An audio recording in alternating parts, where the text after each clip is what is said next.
In this video I'm going to cover making through dovetail joints using a pantorouter.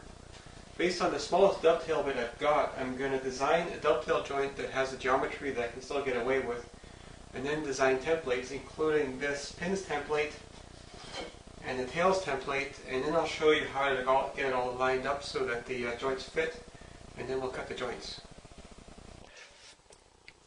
I'm going to start by working out the geometry for my dovetail joints. I want to make these as small as I can.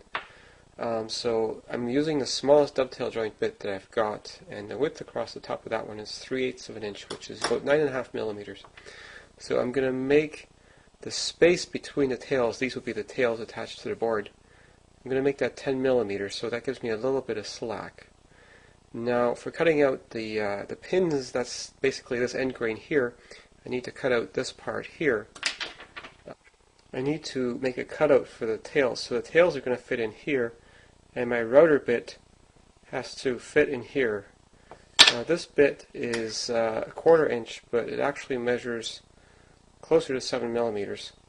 So I'm going to make this space in here 8 millimeters, so that I still have a little bit of room to move with the router bit. So together I'm going to have a 10 millimeter and an 8 millimeter for a 18 millimeter dovetail spacing. Let's start by constructing the shape for the pins template. The dovetail bit that we're going to use can cut the maximum depth of about 8 millimeters this way, which means I'm never going to have stock thicker than 8 millimeters, which means I also only need to guide for cutting the pins by about 8 millimeters deep. So basically this is going to cut like that, and I can't use boards thicker than 8 millimeters. Now that actually doubles when we get to the template, because the pantograph always doubles everything. So this is another 1/2 inch guide bearing, so we know that this needs to be able to move down by about 16 millimeters where it's still fully guided, so it needs to come down just this far. Now let's give that a little bit of extra. And since we're going to use a 7 millimeter wide cutter to cut this space here, at the narrowest point this thing still needs to be able to move back and forth by 2 millimeters, because again everything doubles. So let's just draw the outline of that and move it over by a couple of millimeters-ish here. So we need to have space for that. And let's draw some lines. I've got this bevel gauge set to 14 degrees, which is the angle of my dovetail bit. So that's going to be the angle that I need for the guides here. And let's draw a line here.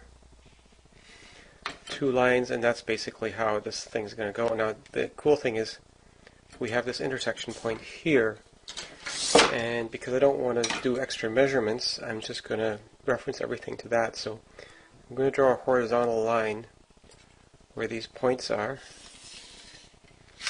and now I'm going to measure 36 millimeter spacing, since that's our 18 millimeters times 2, so 36, 72. So now that I've got these tick marks here, I know that both of these lines intersect here, so I can just do everything down to those lines.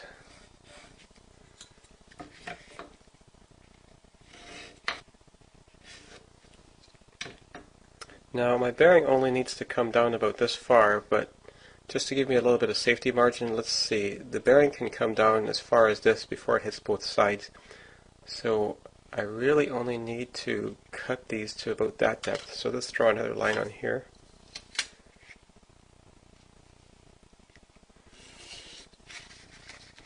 Okay, so basically these are the parts I need to cut away. Now I've only done this roughly on paper. So what I'm going to do next is I'm going to draw this on the wood itself, so I don't have to transfer the marks onto the wood. And I'm going to draw that a lot more carefully.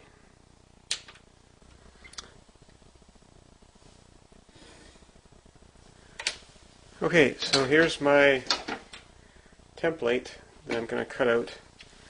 And I'm going to cut out these triangles here for the ball bearing to follow that.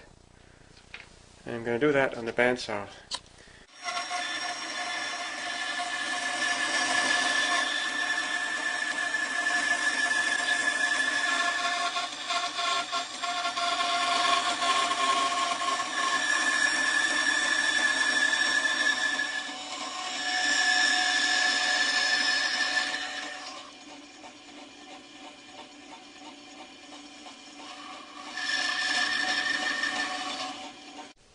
So I finished my tails template, and remember this is the one that the bearing travels in like this, which is essentially used to produce these cuts with a straight bit. Now for the pins, I don't need to make an angle cut at all because the angle is already in the dovetail here, and it just has to travel straight up and down. So what I need to do is to make a template which has got slots on it that my bearing can travel just straight up and down, and I want these slots to be just wider than my bearing. And I've cut these, I'm going to cut these on the table saw, and I've marked my interval of 36 millimeters on here, and I'm just going to put that in the sled and line that up with each of these and make the first cut for each of the slots for my bearing.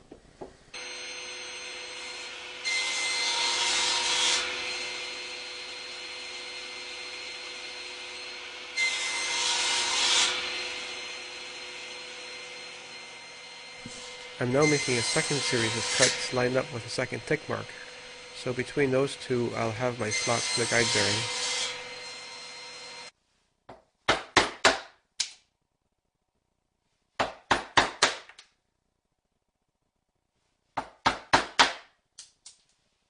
So here's my template for the pins, and here's my template for the tails.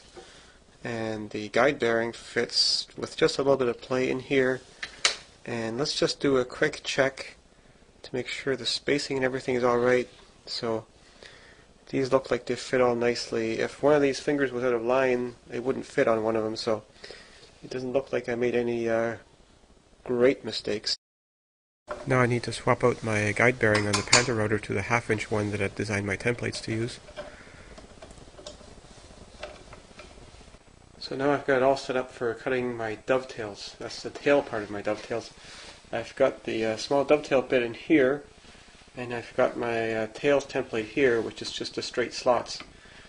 Setting that up was relatively straightforward because all I have to make sure is if the bearing bottoms out, that my bit is just below the level of the table, so it's just a straight cut through all the pieces. So I'm going to go ahead and make those cuts.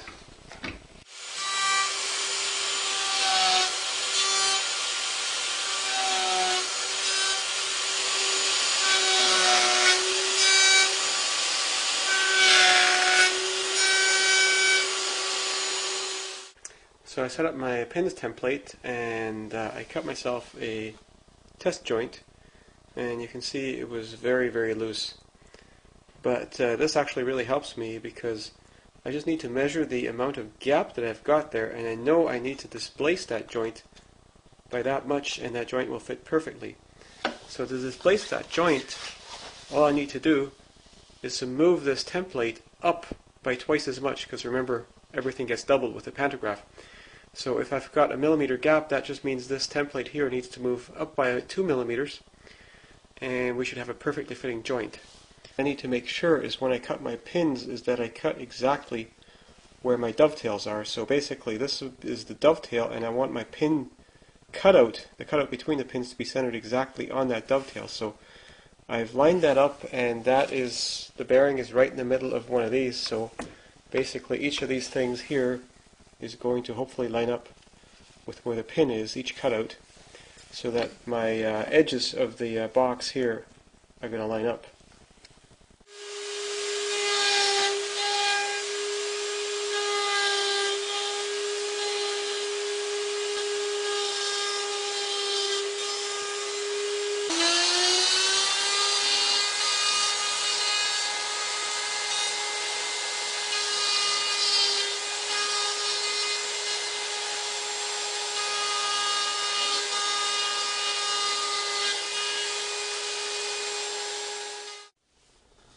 So here's my pins that I just cut and my tails that I cut previously, and it looks like the bottom edge here lines up, so I got that right. So let's put that together. It's a little bit tight.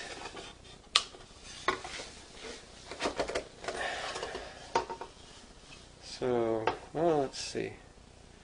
I have a tiny little bit of a gap right here on this one, so it's not perfect. But considering I cut these on the bandsaw, it's not bad. I haven't pushed it all the way together yet because I wanted these flush just to show. So let's push this all the way in.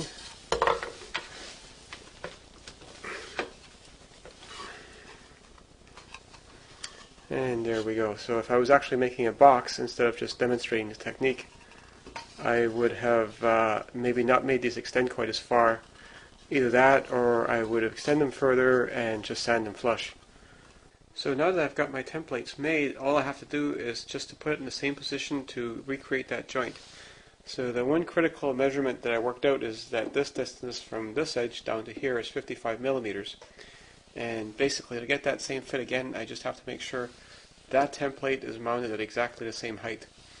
The height of the other template doesn't really matter that much because I'm just cutting straight through. Now the other thing I found that it was really awkward to adjust the height of this part here. So I added some slots to my frame and made it so that I can put these bolts that I normally use for the templates up here. I can move these down here, which makes it a lot easier to move that template because I don't have to fiddle with the clamp. So dovetail joints is just one of the many things that this machine can do. I originally designed it mostly for mortise and tenon joints, but really any joint that you can cut with a router, this machine can do with the right template. If you want a machine like that, unfortunately it's not commercially available. It would probably cost way too much to manufacture. But you can build it. I have a set of very detailed plans for sale, so build one because it's cool.